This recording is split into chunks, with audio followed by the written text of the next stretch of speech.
어느 날 당신이 걸음을 멈췄을 때 누군가는 당신의 어깨를 치며 지나갑니다.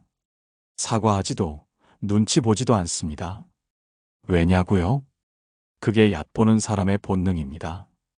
얕보는 사람들은 알고 있습니다. 당신이 화내지 않을 거라는 걸, 대놓고 말 못할 거라는 걸. 그래서 더 쉽게 선을 넘죠. 농담처럼 비꼬고 부탁처럼 시키고 당연하단 듯 무시합니다. 당신이 거절하지 않을 걸, 항상 참아줄 걸 잘 아니까. 그들은 절대 센 사람 앞에선 그런 말 하지 않아요. 당신이 약해서가 아니라 그저 약해 보였기 때문에 그런 거예요. 하지만 이제는 그만해야 합니다. 당신을 얕보는 그 마음, 이제 꿰뚫어 볼 시간입니다. 첫 번째, 왜 나를 얕볼까? 얕보는 사람의 속마음 꿰뚫기. 어느 길모퉁이, 그림자처럼 서 있던 사람이 있었습니다. 그는 사람들에게 자주 밀렸고 종종 뒤로 물러났죠. 말 한마디 하지 않았고 눈빛은 늘 부드러웠습니다. 하지만 이상하게도 사람들은 그에게만 목소리를 높였습니다. 왜일까요? 그 사람이 특별히 잘못한 게 있었을까요? 아니었습니다. 그저 그가 약해 보였기 때문입니다. 얕보는 사람들은 상대를 보며 계산합니다. 내가 이 사람에게 이 정도 말을 해도 괜찮을까? 혹은 이 사람이라면 아무 말도 못하겠지. 그리고는 선을 넘습니다. 그 말이 무례하다는 걸 알면서도 말이죠. 그들의 마음속엔 세 가지가 얽혀 있습니다. 자격지심, 열등감, 우월감. 자신을 작게 느끼는 사람일수록 남을 작게 만들어야 안심이 됩니다. 남을 누르며 자기 존재감을 확인하는 겁니다. 쇼펜하우어는 말했죠. 타인을 얕잡아 보는 자는 자신의 결핍을 감추려는 것이다. 그 말처럼 그들은 타인을 깎아내리며 스스로를 붙잡습니다. 자신이 얼마나 초라한지 들키지 않기 위해서 말이죠. 그리고 그들의 타깃은 언제나 말이 없는 사람입니다. 침묵은 때로 자존심 같아 보이지만 그들에게는 침묵이 곧 허락입니다. 그들이 원하는 건 반응이 아니에요. 오히려 반응하지 않을 사람, 바로 그런 사람을 찾습니다. 그래서 얕보는 사람은 약자보다는 약해 보이는 사람을 택합니다. 실제로 약한지 아닌지는 중요하지 않습니다. 보이는 게 전부이니까요. 가령 어느 회의 자리에서 조용히 앉아있던 한 사람이 있었습니다. 그는 누구의 말도 끊지 않았고 자기 의견도 마지막에 조심스럽게 말했죠. 하지만 그 조심스러움은 어느새 누군가에게 무시해도 되는 신호가 됩니다. 그건 내가 하면 되잖아. 그냥 넘어가자. 내가 좀 참아. 그 말들이 반복될수록 그는 점점 더 입을 닫았습니다. 그리고 그 침묵은 또 다른 무시를 불러왔죠. 중요한 건 그 사람이 바뀌어야 한다는 게 아닙니다. 그저 작은 기준을 드러내야 한다는 겁니다. 말 한마디면 됩니다. 그 말 무례하네요. 이건 선 넘은 거 아닌가요? 그 말은 결코 공격이 아닙니다. 단지 여기가 선입니다라고 알려주는 것뿐입니다. 마치 바람이 불 때 우산을 드는 것과도 같습니다. 바람을 멈추게 하려는 게 아니라 내가 더 이상 흔들리지 않겠다는 뜻이죠. 얕보는 사람들은 기준을 무너뜨리는데 익숙합니다. 처음엔 농담처럼, 다음엔 부탁처럼, 그리고 나중엔 명령처럼 다가옵니다. 그 모든 흐름 속에서 우리가 단호하게 멈춰야 할 순간이 반드시 있습니다. 그 순간 침묵 대신 작은 목소리를 꺼내는 겁니다. 그건 싸우기 위한 말이 아닙니다. 존재를 지키기 위한 한마디일 뿐입니다. 그리고 그 한마디는 당신을 얕보는 사람의 마음에 예상치 못한 경계를 심어줄 겁니다. 계속 그들이 더 이상 당신을 가볍게 보지 못하도록. 두 번째, 내가 너무 착해서 얕보이는 걸까? 착한 사람의 딜레마. 그 사람은 늘 웃고 있었습니다. 누가 부탁을 해도, 불편한 말을 해도 그저 미소로 넘겼죠. 하지만 어느 순간부터 그 미소는 거절 못하는 사람이라는 틀에 갇히게 됩니다. 사람들은 알게 됩니다. 아, 이 사람은 말 안 해도 들어줄 거야. 아무리 무리한 부탁도, 아무리 부당한 말도 결국엔 받아줄 거야. 그리고 그 착함은 언젠가 만만함으로 변합니다. 착한 사람의 딜레마는 여기서 시작됩니다. 자신은 분명 누군가를 배려한 것뿐인데 돌아오는 건 배려가 아니라 무시와 부담입니다. 말을 아끼는 사람, 양보가 익숙한 사람, 감정을 드러내기보다는 웃으며 넘기는 사람. 그들은 가장 쉽게 얕보이곤 하죠. 왜냐고요? 사람들은 부드러움과 약함을 자주 혼동하기 때문입니다. 겉으론 웃고 있지만 속으로는 괴로운 마음을 제대로 보려 하지 않기 때문입니다. 노자는 말했습니다. 너무 부드러운 것은 부서지고 너무 착한 것은 짓밟힌다. 그 말은 착하지 말라는 뜻이 아닙니다. 부드러움에도 경계가 필요하다는 뜻입니다. 가령 누군가가 말합니다. 이 일 네가 대신 좀 해주면 안 돼? 사실은 불편합니다. 시간도 없고 감정도 상합니다. 그런데도 입에서는 응, 알겠어. 가 나옵니다. 그 말이 나가고 나면 당신은 스스로에게 실망하게 됩니다. 왜 나는 또 거절하지 못했을까? 왜 나는 또 내 마음을 무시했을까? 하지만 그렇게 자책할 필요는 없습니다. 당신은 그냥 상처 주기 싫은 마음이 앞섰던 것뿐이에요. 다만 이제는 조금 다르게 해도 괜찮습니다. 지금은 곤란합니다. 그건 제 일이 아닙니다. 이 말은 싸우자는 말이 아닙니다. 거절을 위한 변명이 아니라 당신 자신을 지키는 아주 짧은 호흡입니다. 말을 하지 않으면 아무도 당신의 기준을 알 수 없습니다. 침묵은 의도를 전달하지 못하니까요. 오히려 사람들은 그 침묵을 예스로 해석하죠. 말하지 않으면 착한 사람이 아닌 편리한 사람이 됩니다. 그러니 이제는 당신 안의 착함을 조금 더 단단한 기준으로 감싸야 합니다. 마치 물속을 부드럽게 흐르는 바람이 어느 순간 강한 파도를 밀어내듯 당신의 말 한마디는 그 모든 만만함을 천천히 그러나 분명히 되돌려 놓게 될 겁니다. 착함은 약함이 아닙니다. 다만 기준이 없는 착함은 자주 상처를 부르게 됩니다. 당신은 누군가에게 착한 사람이기 전에 당신 자신에게 먼저 정직한 사람이 되어야 하니까요. 세 번째, 침묵이 정답일까? 말없이 넘기는 사람의 착각. 어릴 적부터 우리는 배웠습니다. 화를 내면 지는 거라고, 말을 아끼는 사람이 더 어른스러운 거라고. 그래서 우리는 참는 법을 먼저 익혔습니다. 말없이 넘기면 시간이 해결해 줄 거라고 믿었습니다. 하지만 시간이 지나도 바뀌는 건 없었습니다. 오히려 더 자주 무시당했고 점점 더 큰 말을 견디게 되었죠. 침묵은 때로 위험처럼 보입니다. 하지만 그 침묵이 반복되면 사람들은 그것을 허락으로 착각합니다. 한두 번은 예의였지만 세 번째부터는 방임이 되어버립니다. 어느 회식 자리에서 누군가가 불편한 농담을 합니다. 당신은 웃지 않았지만 아무 말도 하지 않았습니다. 그리고 그 사람은 다음에 또 그 농담을 합니다. 침묵했기 때문에 괜찮은 줄 알았던 거죠. 그때 말했어야 했습니다. 지금 이 상황 불쾌하네요. 이런 말은 그냥 넘기고 싶지 않아요. 이건 큰 소리가 아닙니다. 다만 나의 경계를 조용히 그러나 분명하게 드러내는 일입니다. 사람들은 본능적으로 경계를 입습니다. 누구 앞에서는 말을 조심해야 하고 누구 앞에서는 함부로 해도 된다고 생각하죠. 그 구분을 만드는 건 당신의 크고 강한 말이 아니라 짧고 단호한 태도입니다. 침묵은 때로 아름답습니다. 하지만 그 침묵이 당신을 깎아내리는 칼날이 되어선 안 됩니다. 사람들은 흔히 말합니다. 그냥 모른 척해. 참는 게 이기는 거야.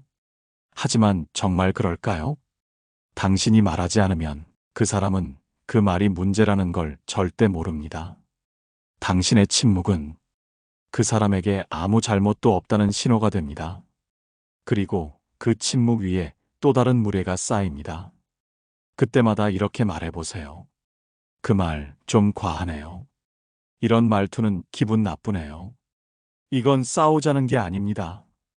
당신이 사라지지 않기 위해 당신의 경계를 알리는 존재감의 표현입니다. 짧고 단호한 한마디는 오히려 긴 설명보다 강합니다. 변명이나 설득이 아닙니다.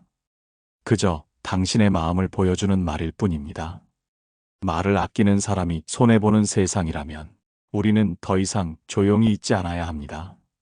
침묵이 나를 보호해주지 않는다면 그 침묵은 내려놓아야 합니다. 바람이 계속 불어오는데 우산을 들지 않은 채 그저 가만히 서 있는 것과 다르지 않으니까요. 지금 당신이 꺼내는 그 한마디가 당신의 자리를 되찾는 시작이 될 것입니다. 네 번째, 철학자처럼 받아치기 감정 말고 기준으로. 사람들은 자주 묻습니다. 이럴 땐 화내는 게 맞는 걸까요? 그 자리에서 바로 따져야 했을까요? 하지만 얕보는 사람에게 가장 효과적인 건 화도, 논쟁도, 울컥한 감정도 아닙니다. 그들이 예상하지 못한 건 기준을 가진 사람의 조용한 한마디입니다. 화는 자칫 예민함으로 읽힙니다. 목소리를 높이면 감정적이라며 한 발 물러서죠. 그리고 그렇게 당신의 반응을 문제 삼는 사람으로 바꾸려 합니다. 그래서 철학자들은 말 대신 기준을 세웠습니다. 감정에 반응하지 않고 자신의 선을 차분히 밝혔습니다. 그 말은 저와 맞지 않습니다. 이건 제 기준과 다릅니다. 이 문장은 짧지만 강력합니다. 누구를 비난하지 않지만 나의 기준을 지키는 힘이 담겨 있습니다. 에픽테토스는 말했죠. 모욕은 말이 아니라 그 말에 반응하는 나에게서 온다. 그들이 던진 말보다 그 말에 휘둘린 내가 무너지는 게 더 큰 문제라는 겁니다. 한 남자가 있었습니다. 그는 회의 자리에서 늘 가벼운 농담의 대상이었습니다. 처음엔 웃으며 넘겼지만 점점 그 농담은 조롱으로 바뀌었죠. 어느 날 그는 이렇게 말했습니다. 그 얘긴 여기까지만 듣겠습니다. 그 말 이후 아무도 그에게 함부로 말하지 않았습니다. 그가 낸 건 분노가 아니라 기준이었기 때문입니다. 우리는 종종 착각합니다. 상대가 잘못된 말을 하면 그보다 더 강하게 말해야 이긴다고. 하지만 진짜 강한 사람은 감정으로 반응하지 않습니다. 자신의 선만 똑바로 밝히고 그 너머엔 들어오지 못하게 막습니다. 말보다 태도가 중요하다고 말하죠. 하지만 그 태도 속엔 반드시 기준이 들어있어야 합니다. 이건 제 선택과 다릅니다. 저는 그렇게 행동하지 않습니다. 당신이 이런 말을 할 수 있을 때 비로소 얕보는 사람의 말은 허공에 머물다 사라집니다. 기준은 나를 지키는 말입니다. 누구를 설득하려는 것도 누구를 공격하려는 것도 아닙니다. 그저 나를 지키겠다는 조용한 선언입니다. 별빛은 누구에게 부딪히지 않습니다. 하지만 아무도 그 빛을 무시하지 않죠. 당신의 기준도 그렇게 조용히 그러나 분명히 빛나야 합니다. 이제는 감정으로 반응하는 대신 당신의 기준을 꺼내보세요. 그 한마디가 당신을 얕보던 시선을 멈추게 만들 것입니다. 다섯 번째, 비웃는 사람에게 말 대신 태도로 대응하라. 어떤 말보다 더 불쾌한 건 말이 아닌 표정일 때가 있습니다. 당신이 꺼낸 진심에 누군가는 웃음을 터뜨리고 눈을 흘기고 아무 말 없이 쓴웃음을 남기고 갑니다. 그들은 말은 하지 않지만 분명히 말하고 있습니다. 그 정도 말에 진지해? 별거 아닌 걸 왜 그렇게 생각해? 그 비웃음은 침묵을 가장한 공격입니다. 그리고 우리는 고민합니다. 이건 웃어 넘겨야 하는 걸까? 같이 비웃어야 덜 얕보일까? 아니요. 가장 강한 대응은 같이 웃지 않는 것입니다. 비웃는 사람은 예상합니다. 당신이 민망해하고 당신이 헷갈려 할 걸 말이죠. 그래서 더 크게 웃고 더 오래 바라봅니다. 하지만 그 순간 그들의 표정을 따라가지 않고 그저 조용히 시선을 마주치세요. 그게 웃긴가요? 전 별로네요. 이 짧은 한마디가 수많은 변명보다 강하게 작용합니다. 때로는 말없이 웃지 않고 반응하지 않고 시선을 피하지 않는 것만으로도 당신은 충분히 메시지를 전달할 수 있습니다. 디오게네스를 떠올려 볼까요? 알렉산더 대왕이 찾아왔을 때 사람들은 무릎 꿇고 인사했지만 디오게네스는 조용히 말했죠. 햇빛을 가리지 마라. 그 한마디는 왕을 향한 조롱이 아니라 자신의 존재를 지키는 태도였습니다. 당신이 상대해야 할 사람은 비웃는 그 사람이 아니라 그 사람의 시선에 흔들리는 당신 자신입니다.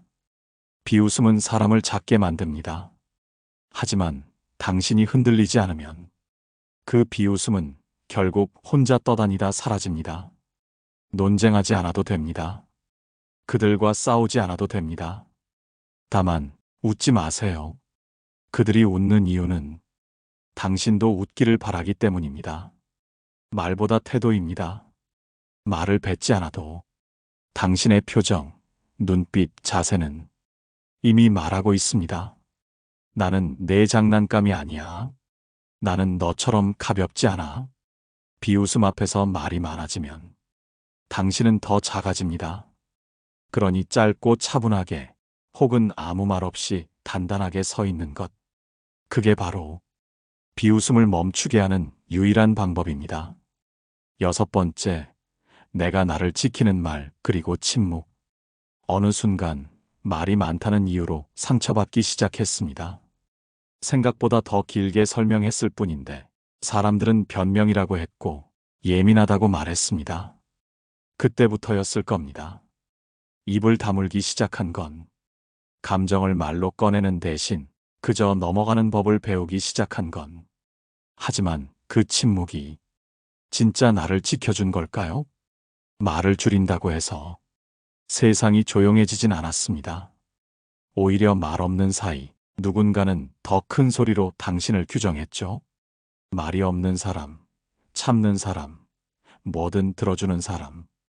이제는 말 대신 내 자리를 지키는 존재감 있는 침묵을 배워야 합니다. 그 말엔 반응하지 않겠습니다. 이 짧은 한마디는 침묵과 무시 사이에 단단한 경계를 만듭니다. 공자는 말했습니다. 예의는 나를 지키는 무기이다. 그 말처럼 말보다 먼저 드러나는 건 눈빛과 표정, 그리고 태도입니다. 당신이 말을 하지 않아도 당신의 자세가 말하고 있습니다. 지금 이 대화 나에겐 무례합니다. 그 말을 들어줄 이유가 없습니다. 조용한 사람이 있는 공간은 어느 순간 긴장감을 만듭니다. 그 침묵이 존재를 감추기 위한 것이 아니라 기준을 지키기 위한 것일 때 그 공간은 더 이상 가볍게 여겨지지 않습니다. 한 여성이 있었습니다. 그녀는 남편의 비아냥에 늘 대꾸하지 않았습니다. 하지만 어느 날 그녀는 단 하나만 바꿨습니다. 표정이었습니다. 더는 웃지 않았고 눈을 피하지 않았고 그저 조용히 그러나 단단한 얼굴로 바라봤습니다. 그날 이후 남편은 더 이상 같은 말을 하지 않았습니다. 우리가 해야 할 건 더 많은 말이 아닙니다. 더 강한 어조도 아닙니다. 말을 줄이고 표정을 바꾸고 침묵을 존재감으로 바꾸는 일입니다. 말없이 있다는 건 더 이상 미덕이 아닙니다. 하지만 아무 말 없이 존재를 지우는 일은 이제 멈춰야 합니다. 당신은 눈빛 하나로 경계를 만들 수 있습니다.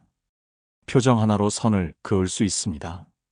아무 말 없이, 하지만 결코 아무렇지 않게. 그게 바로 나를 지키는 침묵입니다. 7번째, 자존감 있는 사람은 이렇게 말한다. 자존감은 목소리의 크기로 드러나지 않습니다. 큰 소리 치지 않아도, 감정을 억지로 누르지 않아도 기준이 있는 사람은 흔들리지 않죠.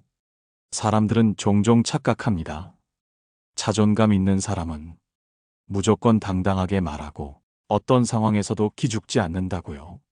하지만 진짜 자존감은 무엇을 하지 않겠다는 선택에서 시작됩니다. 어떤 관계는 끊어도 된다는 기준에서 자라납니다. 얕보는 사람은 자존감이 낮은 사람을 알아봅니다. 스스로를 중요하게 여기지 않는 사람을 직감적으로 읽어냅니다. 그리고 그 자리에 다가가 자신의 우월감을 심으려 하죠. 당신이 자주 하는 말은 무엇인가요? 괜찮아요. 제가 할게요. 이해는 돼요. 그냥 넘기죠 뭐. 그 말들이 당신을 너그럽게 만들 수도 있지만 자존감 없게 만들 수도 있습니다. 당신이 스스로를 보호하지 않는 순간 누군가는 그 허용을 당연하게 여깁니다. 니체는 말했습니다. 사람은 자신을 존중하는 방식만큼만 타인에게 존중받는다. 존중받기 위한 첫 걸음은 스스로의 선택에 책임을 지는 말입니다. 그건 제가 하지 않기로 한 일입니다. 이런 대화는 저와 맞지 않나요? 이 문장은 싸우자는 뜻이 아닙니다. 나는 나를 지킨다는 선언입니다. 자존감 있는 사람은 모든 걸 설명하지 않습니다. 모두에게 이해받으려 하지 않습니다. 누군가 불편해해도 자기 기준을 놓치지 않습니다. 가령 어느 날 누군가가 말합니다. 그냥 내가 좀 맞춰주면 안 돼? 그 순간 자존감 있는 사람은 한숨 쉬거나 설명하려 들지 않습니다. 그저 말합니다. 그건 제가 맞춰야 할 일이 아닙니다. 그리고 그 말은 자신의 마음을 부끄러워하지 않는 단단한 중심에서 나옵니다. 우리는 자주 누군가에게 맞추며 자존감을 조금씩 흘려보냅니다. 말은 그대로인데 그 말의 무게가 가벼워지는 순간들이죠. 이제는 당신도 당신 안의 무게를 회복할 시간입니다. 누가 뭐라고 해도 당신의 선택을 부끄러워하지 않는 시간. 자존감 있는 사람은 결국 나를 지킬 줄 아는 사람입니다. 그 말이 크든 작든 분명히 말할 수 있는 사람입니다. 그리고 그 단단한 기준이 당신을 더 이상 누구에게도 얕보이지 않게 만들어줄 것입니다. 8번째, 설명하지 마라. 모르는 척하는 사람은 통하지 않는다. 당신은 친절하게 설명했습니다. 왜 그런 말을 하면 안 되는지, 왜 지금 그 부탁은 받아들이기 힘든지. 하지만 돌아온 건 이해가 아니라 비웃음이었습니다. 얕보는 사람들은 설명을 듣지 않습니다. 그들은 듣는 척하면서 당신의 말을 변명으로 치환하죠. 그리고 그 순간 당신의 태도는 스스로를 작게 만드는 것이 되어버립니다. 설명은 관계를 풀어내는 좋은 방식입니다. 하지만 그 대상이 애초에 들을 준비가 되어 있지 않다면 설명은 자주 당신을 더 쉽게 보이게 합니다. 왜 안 되는데? 그냥 이 정도는 할 수 있잖아. 너 예전엔 안 그랬잖아. 그 말에 대답하려는 순간 당신은 이미 끌려 들어가고 있는 겁니다. 이해시키려 할수록 당신은 더 설명해야 할 사람으로 남게 됩니다. 정약용은 말했습니다. 군자는 말을 줄이고 어울림을 경계한다. 당신이 군자여야 한다는 뜻이 아닙니다. 다만 때로는 말보다 태도가 더 많은 것을 말해줄 수 있다는 겁니다. 그럴 땐 이렇게 말해보세요. 그건 설명할 필요가 없다고 생각합니다.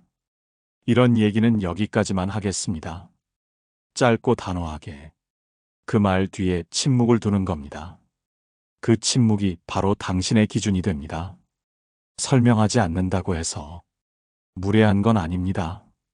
그저 이 대화는 여기까지라는 선을 긋는 것뿐이죠.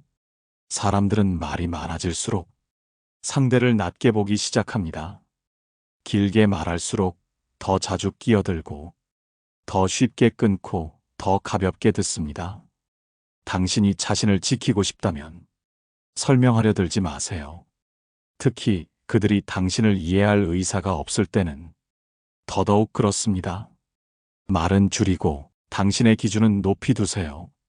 얕보는 사람들은 그 기준을 넘지 못합니다. 당신이 더 적게 말할수록 당신의 존재는 더 단단해질 것입니다. 9번째, 말보다 더 강한 경계의 비언어적 태도의 힘. 당신은 분명 말하지 않았습니다. 하지만 상대는 이미 알고 있었습니다. 지금이 선을 넘을 수 있는 순간이라는 걸. 왜냐고요? 당신의 눈빛, 자세, 말투가 허용하고 있었기 때문입니다. 얕보는 사람들은 말보다 기류를 먼저 입습니다. 그들은 대화보다 분위기를 더 잘 감지하죠. 그리고 그 분위기 속에서 당신의 태도가 흔들리는 걸 알아차립니다. 말을 줄이면 다 괜찮을 줄 알았습니다. 하지만 침묵 속에서도 몸짓 하나, 눈빛 하나로 당신이 멈추라는 신호를 주지 못하고 있다면 그들은 멈추지 않습니다. 진짜 경계는 말이 아니라 태도입니다. 예를 들어 볼까요? 어떤 회의 자리에서 당신은 불편한 농담을 들었고 웃지 않았지만 시선을 피했습니다. 그 순간 당신은 이미 경계를 무너뜨린 겁니다. 반대로 같은 상황에서 당신이 아무 말 없이 차분한 얼굴로 시선을 마주쳤다면 그 사람은 다시 같은 농담을 하지 못할 겁니다.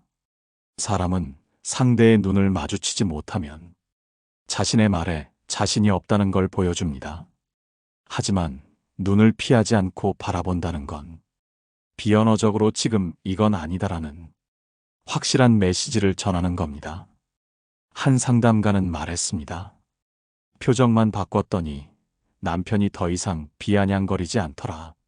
말을 하지 않았지만 표정 하나로 선이 그어진 것이죠. 그렇습니다.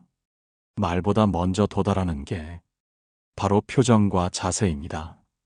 무표정은 무관심이 아닙니다. 때로는 가장 강력한 메시지입니다. 장난스럽게 말을 던졌던 그 사람이 당신의 무표정 앞에서 말을 멈춘다면 이미 당신의 태도는 말을 대신하고 있는 겁니다. 시선을 피하지 말고 웃지 말고 작게 끄덕이지도 마세요. 그 작은 행동 하나가 당신을 허용하는 사람으로 보이게 합니다. 비언어적 태도는 말보다 더 빠르게 상대에게 닿습니다. 그리고 더 깊은 인상을 남깁니다. 당신이 앞으로 더 말하지 않아도 그들은 당신을 함부로 대할 수 없게 될 겁니다. 당신이 가만히 있어도 당신의 존재는 이미 단단하게 그 자리를 지키고 있을 테니까요. 마지막 한마디, 더는 당신 뜻대로 되지 않습니다. 관계는 언제나 이어져야 할 필요는 없습니다. 어떤 사람과는 정리하고 끝내는 것이 당신을 더 온전히 지키는 길이 될 수 있습니다. 하지만 많은 사람들은 끝낼 수 없습니다. 미안해서, 두려워서, 익숙해서, 그래서 받아치기만 반복하죠. 하지만 반복되는 반격은 결국 그 사람 안에 머무는 일일 뿐입니다. 어느 순간엔 더는 싸우지 않고, 더는 설명하지 않고 그저 관계를 내려놔야 할 시간이 옵니다. 이제 그만하세요. 그 말에 더 이상 반응하지 않겠습니다. 이 마지막 한마디는 지금까지의 모든 침묵과 억눌림을 멈추게 합니다. 그 어떤 반응보다 더 단호하고 더 깊이 있는 선입니다. 얕보는 사람들은 계속된다는 전제 아래에서 움직입니다. 당신이 오늘도 내일도 참을 거라고 믿기 때문입니다. 하지만 그 전제를 깨트리는 단 한마디, 여기까지입니다. 그 순간 그들은 처음으로 자신이 더 이상 이 관계를 통제할 수 없음을 느끼게 됩니다. 불교 경전엔 이런 말이 있습니다. 상대가 던지는 화살을 받지 않으면 화살은 되돌아간다. 당신이 더는 받아주지 않을 때 그들의 공격은 결국 자기 자신에게 돌아가게 됩니다. 그렇다고 해서 이별을 통보하듯 거칠 필요는 없습니다. 조용히 그러나 확실하게 당신의 자리에서 물러나면 됩니다. 단단한 사람은 더 이상 그 관계에서 증명하려 하지 않습니다. 말하지 않고 따지지 않고 그냥 멀어지는 것으로 충분합니다. 이 마지막 한마디는 당신이 지키고 싶은 걸 지키기 위한 선언입니다. 자존감, 마음의 평온, 일상의 무게, 그 모든 것을 다시 당신 손에 되찾기 위해서 당신은 더 이상 누구의 말에 흔들릴 필요가 없습니다. 더 이상 누구에게도 기준을 허물지 않아도 됩니다. 그 관계가 끝나는 순간 당신은 다시 시작할 수 있습니다. 당신 뜻대로, 당신 호흡대로, 당신 삶대로. 지금까지 이 이야기를 끝까지 들어주셔서 고맙습니다. 혹시 이 영상이 마음의 경계를 세우는데 도움이 되셨다면 좋아요와 구독으로 함께 해주세요. 당신이 더는 얕보이지 않기를, 스스로를 더 깊이 아껴가기를 응원합니다. 감사합니다. 철학의 울림이었습니다.